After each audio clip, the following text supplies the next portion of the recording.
Telangana CM Revanth Reddy Narayanpet జిల్లాలో పర్యటించారు. ఇందిరమ్మ ఇళ్ల నిర్మాణానికి భూమి పూజ చేశారు ముఖ్యమంత్రి. కొత్తగా నిర్మించిన మెడికల్ కాలేజీని ప్రారంభించారు. నర్సింగ్ కాలేజ్ భవనాలకు శంకుస్థాపన చేశారు. జిల్లాలో ఏర్పాటు చేసిన పలు కార్యక్రమాల్లో పాల్గొన్న సీఎం రేవంత్ అనేక శంకుస్థాపనలు, ప్రారంభోత్సవాలు చేశారు.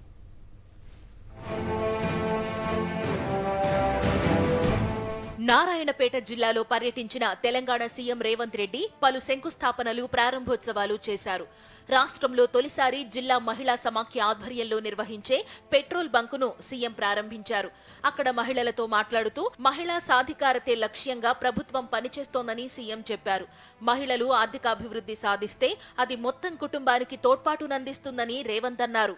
అన్ని జిల్లాలలో ఒక జిల్లాకు ఒకటి పెట్రోల్ బంకులు ఇచ్చి ఏర్పాటు చేయాలి. ప్రభుత్వ భూములను ఎక్కడెక్కడ ఉన్నాయో వేయండి, మంచిగా బాగా వ్యాపారం జరిగే దగ్గర చూసి వాళ్ళకు ప్రభుత్వ భూమి ఇద్దాం. దానికి అవసరమైన పెట్టుబడులు ఆ బీపీఎల్ కానీ, ఐఓసీ కానీ, ఏ కంపెనీలు ఉంటే ఆ పెద్ద కంపెనీలతో మాట్లాడదాం. జిల్లా కేంద్రంలో నూతనంగా ఏర్పాటు చేసిన మెడికల్ కళాశాలను సీఎం రేవంత్ రెడ్డి ప్రారంభించారు. నర్సింగ్ కళాశాలకు శంకుస్థాపన చేశారు. ఈ సందర్భంగా మెడికల్ విద్యార్థులను ఉద్దేశించి సీఎం మాట్లాడుతూ వైద్యం అనేది ఒక ఉద్యోగం మాత్రమే కాదని, భావోద్వేగంతో కూడుకున్నదని వ్యాఖ్యానించారు.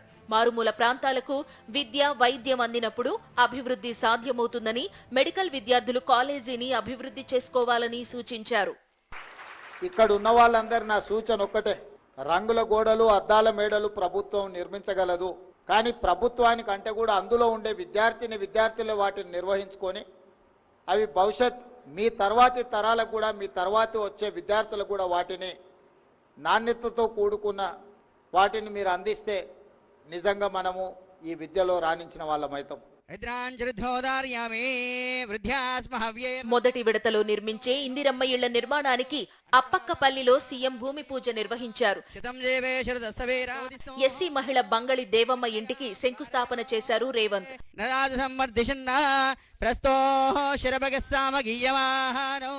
నారాయణపేట నియోజకవర్గంలోని 13 గ్రామాల్లో 859 లబ్ధిదారులకు ఇందిరమ్మ ఇంటి పట్టాలు ఇచ్చారు సీఎం రేవంత్ రెడ్డి.